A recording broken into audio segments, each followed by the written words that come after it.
Beat, riding for Wally. Kill everybody walking. You know that it's on the finest. BT, how they want you bringing the beat, riding for Wally. Kill everybody walking. You know that it's on the finest.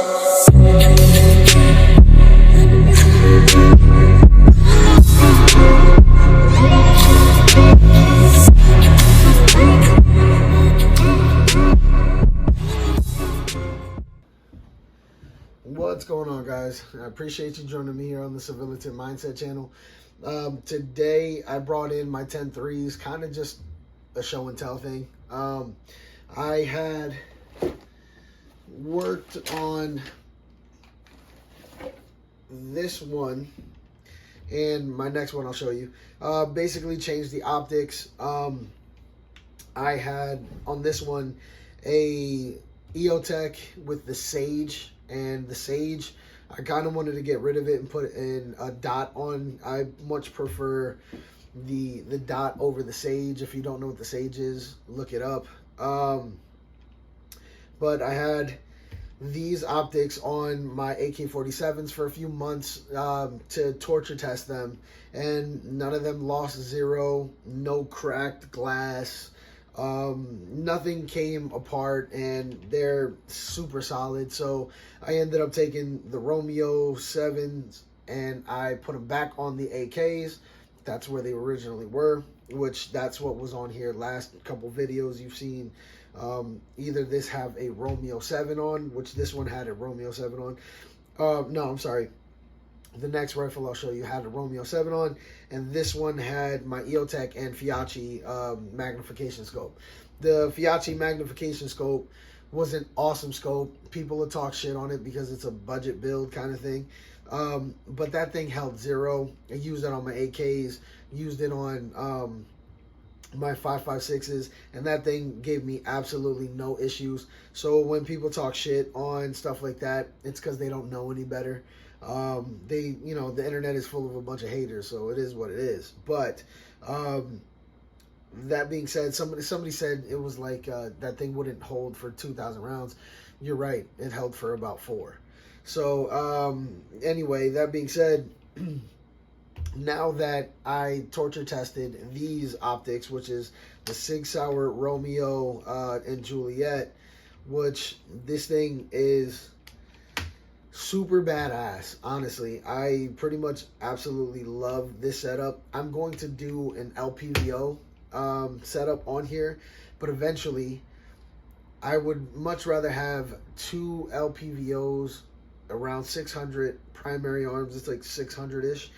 I'd rather have 2 LPVOs, but for right now, since I'm a father of 2, have 2 a business and 1 in the creation and the making of, these optics are more than adequate for what I need and the purposes that I need them for. So I'm going to keep on these Romeos and Juliets for the time being until I can get the LPVOs.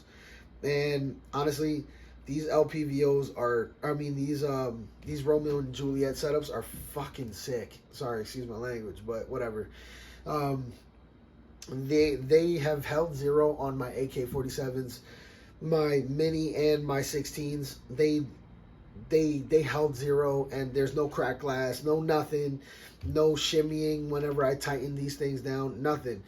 So they're more than worthy enough to go on 5.56, which is very soft shooting weapons compared to an AK-47, which is more of a 30 millimeter type weapon. So 7.62 by 39, if you don't know what that is, it's AK. That hits really, really hard. Mine kind of don't, because I've done things to them, but regardless, they hit pretty hard. So anyway, this is my first build with the 10-3 on it. Now, some people might talk shit on the weapon mounted light. This thing has held strong for like 5 years, so there's no reason for me to take it off. The battery life in it is still yet to go. I'm waiting for it to die, but if the shit hits the fan, the first thing I'm going to do is swap this battery, put batteries in here for my optics, for my optic, and then I'm done with it. This thing doesn't have to have anything, no tools needed. It's already up and ready to go. So this can, as you guys know, can go on my other. So I'm going to do just that. So real quick, again, as you guys notice, it's this is loaded. So this is my 10-3, again, pretty much my nighttime operations one. It's mostly black. The next one I'm going to show you is mostly, well, it's got a lot of FDE on it compared to, and that's more of like my daytime operations. But the versatility between this can is amazing as well. But I more so want to talk about the optics that I chose to torture test first before putting them onto here. Now that they are on here, you guys will see these on here until I get my LPVOs.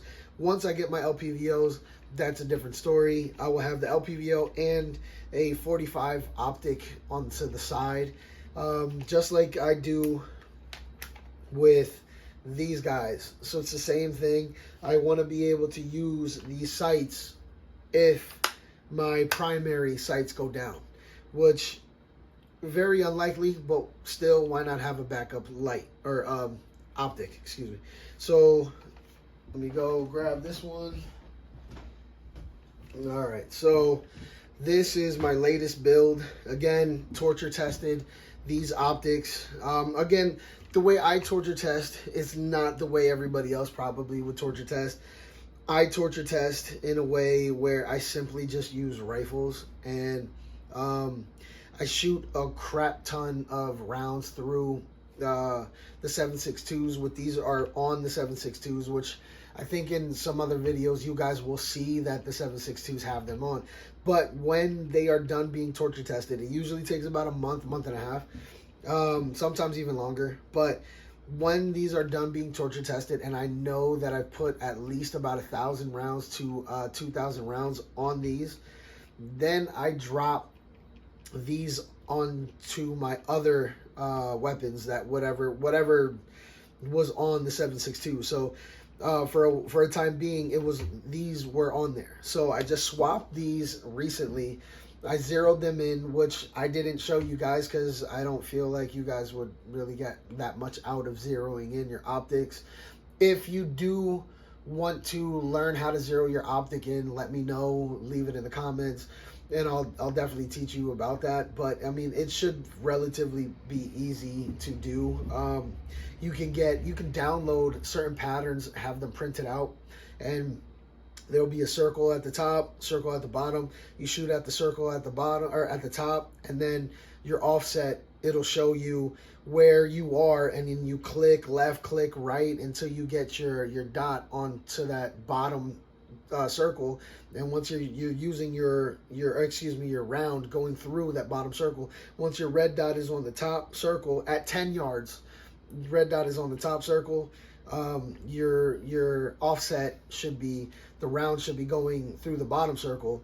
And once you get that zeroed in perfectly to where you want it, then that means you're zeroed in at like 50 or whatever yardage you chose to put that optic at, and for that weapon. But anyway, I can show you guys that if you'd like. But anyway, this is my second 10-3 build, which I only had an upper and I would just swap it, but I got tired of that. So then I went and bought me an Aero Precision lower, and I'm so glad I did. This thing is sexy. It's super beautiful. I actually am starting to like it more than my original 10-3. It has the exact same parts, the exact same pieces in it. Yeah, the same BCGs. So this is pretty much the exact same rifle as the one I just showed you. The only thing is the muzzle device, it's shorter. It was one of the only ones they had that would be able to fit for my dead air suppressor, which, if you guys know me by now, I will never be using these rifles without a suppressor on it.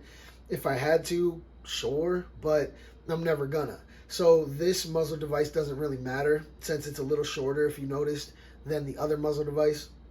But what I do like about this muzzle device, it's a little more violent when being shot, because the ports, they're to the left and to the right, so there's really no mitigation from the top, so I just got to hold down a little bit harder. But it expels the gas, and the fire and the blasts will go left and right, so I can still see during, darker conditions. I can still see most of my target. The blast will not be directly up and down or on 3 different angles like that one. This one goes out solely to the 2 left and right sides. But anyway, other than that,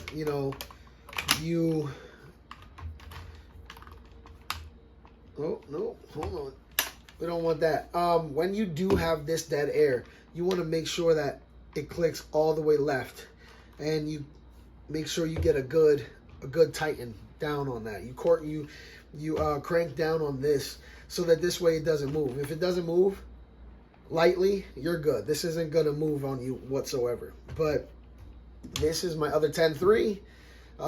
Sorry for my voice being so messed up. I'm still a little sick. I'll get over it soon. I can feel getting a little bit better. But anyway, this is the exact same rifle as that. This one just does not have WML, which is a weapon mounted light. I'll plan on getting a WML soon for this.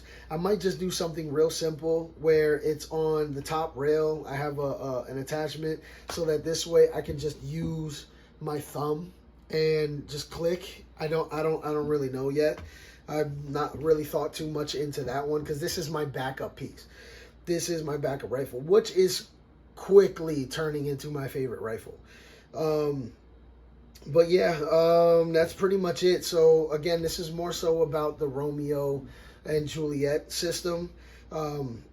Get them if you are on a budget, or if you want something that's not going to break the bank, but you want something reliable. Like I said, I put these on 7.62s and they held true. They stayed on for a few months.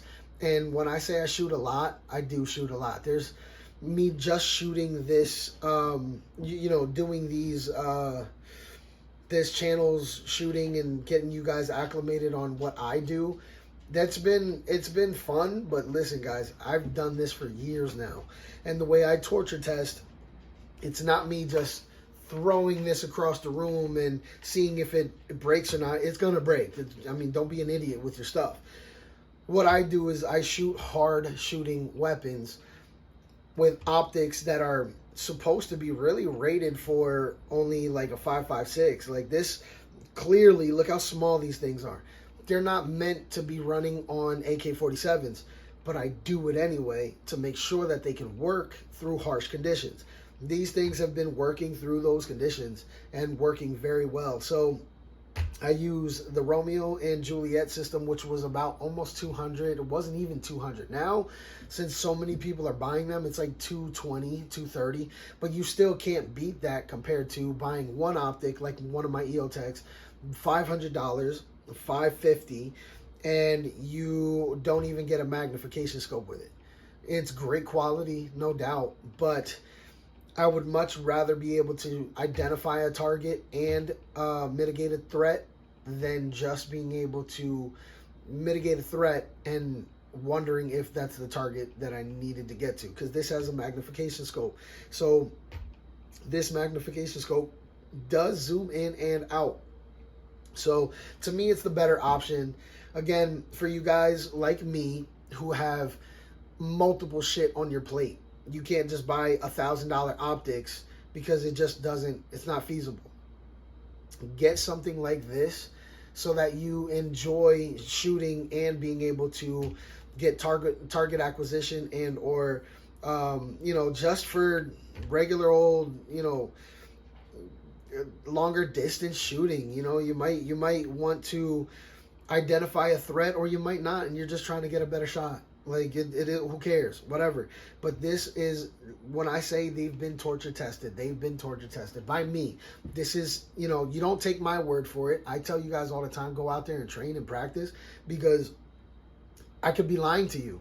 Figure it out. Go get one of these and call me a liar if you feel like it. I don't really care. But I know for a fact that I put these on They've been on my AKs for quite some time, and it was time to move them. My Romeo 7s, which, guys, those are awesome optics. They're just really big. So the Romeo 7s to me go on AK-47s. I always designated those optics for the AK-47s. These ones I just didn't know about, so I needed to figure it out. But I had a good time figuring that out, and these things held true. They kept rocking. Both of them. I used both of them. Are two totally different builds. I had them on both 16s, and I was going to move them to my 7, but I didn't. I just don't really care to, because my 16s, they hit pretty damn hard, and it's a lot harder hitting than my 10-3s. So that being said, my 16-inch AK-47s did more than enough of an adequate job to torture test my Romeos. So I put that on and enjoyed it. So I am now going to use these until I get my LPVOs, or I might just keep it as is, not change a damn thing, and you guys might see these as the designated optics, depending on if I like them that much, which, to be quite honest with you guys, I really do. These optics are phenomenal little sight pictures. They show you what you need to see, and you really don't get much, like with an EOTech, there's so much around that it starts to kind of fuck up your vision. It starts to blur it a little bit. With these, they're so small that I see everything around wherever I'm pointing at. I pretty much see everything around it. So that being said, it's only the dot showing. It's only the dot, and you can't really beat that. Also, what was on here before was the Sage. Not this one, but the other 10-3 was the Sage. And the Sage is great. It's cool, but it's not meant for, to me, a battle rifle. A battle rifle is just put a dot on that person and take that shot. The Sage had a V, like almost like a fatal funnel, and then it had your points of length, like your yardage and stuff. And then it had like a circle. It was a lot going on in the EOTech that I had on my other 10-3. So I got rid of it. The Fiachi that was on there, that thing is a beast. It's withstanded at least a couple thousand, at least like 2,000-3,000 rounds, maybe even 4, on not only the 5.56, which is a very soft shooting weapon. Guys who think 5.56s shoot hard are just pussies. My 7.62, on the other hand, had it on there for a while. I just didn't like how it looked. It was way too far back. But that is, honestly, it was a really good backup optic for the magnification scope that I wanted, and which I still don't have. It's a Vortex magnification scope that I want, but I'm not going to get it because now I have these Romeo and Juliets. The Juliets, they're pretty badass, so there's no need for me to get the SIGs, the Vortex magnification scope. There is another good one. I believe it's by Primary Arms. I like Primary Arms a lot, so I'm going to get the Primary Arms LPVOs. Also, if I want to, I'm going to get the Primary Arms magnification scope for another one of my weapons. But other than that, this is the setup I'll be going with from now on for a while, and maybe even forever.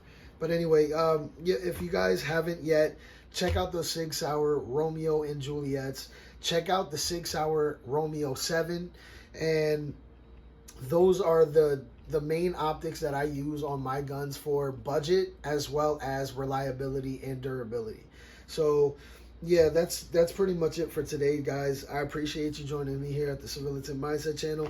You guys will see me taking these guys out to shoot on the range next time I go out, just because now that I put them on here, I'm kind of itching to shoot them.